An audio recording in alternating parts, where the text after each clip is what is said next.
Why does Pakistan's democracy always seem so fragile? We've seen democracy in a constant transition in Pakistan. There have been democratic transfers of power from one elected government to the other, but no prime minister has completed a full 5-year constitutional term yet. And we've seen hybrid systems: hybrid, hybrid plus, and hybrid plus plus. But if the institutions created to manage democracy are not internally democratic themselves, it is unrealistic to expect the system they run to function democratically. In a democracy, political parties connect citizens to the state.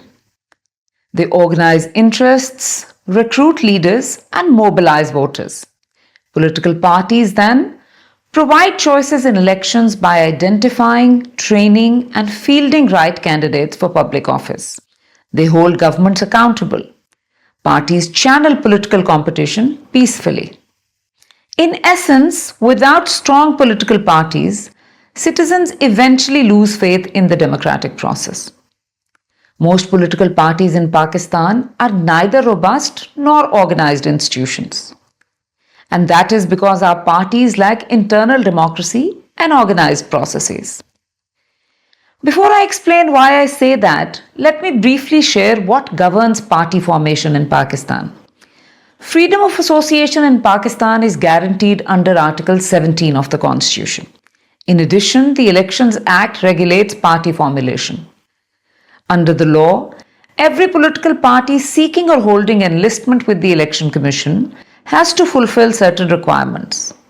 Of these, the most crucial is that every party must hold internal elections at least once within 5 years and submit to the Election Commission a certificate that parties' internal elections have been held and a list of people elected within the party at the national, provincial, and local levels.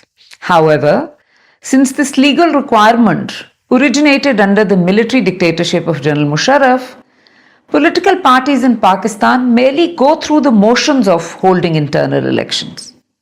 You can also call them somewhat mock internal elections. And they do so while grumbling. Parties consider the requirement of holding intra-party elections as an imposition. But quite apart from the debate on whether the legal requirement of holding internal elections is fair or not, there's little argument on why political parties must be internally democratic. Let me explain further.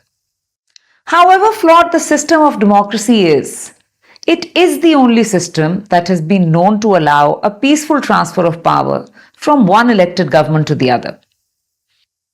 Or as Winston Churchill famously said, democracy is the worst form of government, except for all the others that have been tried.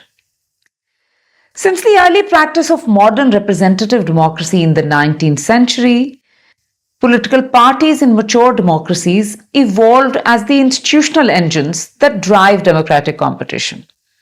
Overall, through political practice and reform, parties developed internal rules governing leadership selection, candidate nomination, and decision making. Regular intra-party elections became the norm, ensuring that leadership is contested and renewed within the party structure. In contrast, in many developing democracies, including Pakistan, political parties often function less as institutional organizations and more as personal political franchises, where party leadership is concentrated in one individual or family, and internal democratic processes are weak or entirely absent. In short, in a functioning democracy, political parties are institutions. But in weak democracies, they often become personal possessions. That is why many political parties in Pakistan revolve around a single leader rather than functioning as strong institutions. Pildat's long-term research shows a striking pattern. The more popular a party becomes, the less internally democratic it tends to be. So parties like the PML-N, PPP and others go through conducting what could be termed as ritualistic internal elections, only to fulfill the legal requirement. The PTI as a party that rose to popularity on the promise of change came rather close to holding party-wide internal elections. But as its leader, Mr. Imran Khan shelved the plans at the last minute. His reasoning offered was that internal factionalism from earlier elections inside the party had already damaged party cohesion. The lack of appetite in party's leadership to open parties to genuine democratic competition internally appears to stem from wild insecurities. Even though splintering or factionalizing party internally is given as an apparent reason, the real issue appears to be that office bearers, elected through votes of party members, would be on legitimate and strong footing and may challenge or weaken leaders' authority. This would chip away at the leader's power to handpick members for key positions within party and in government once elected.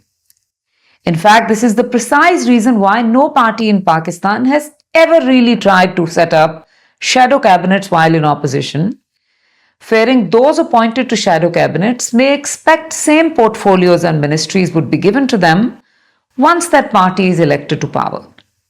The leaders instead not only wish to retain central command firmly in their hand, but play close to chest on making key appointments also.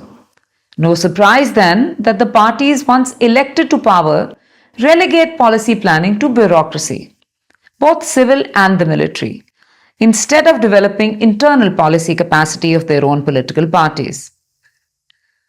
So the disarray that you see around you in key political parties, whether your favorite political party is in opposition or in government, just remember that the chaos is self-inflicted, that your favorite party is not consumed by its fight for survival. Your leader instead threw the chance of building a vigorous and organized party simply out of insecurity. Because leaders who resist internal democracy ultimately weaken the democratic system itself. Perhaps then, as fairness would demand, you would reward or punish your chosen party and your chosen leader objectively. Did the party leader build internal democracy or resisted it? Did your favorite party leader develop policy depth inside the party or avoided it? Did party leaders strengthen internal institutions or weaken them?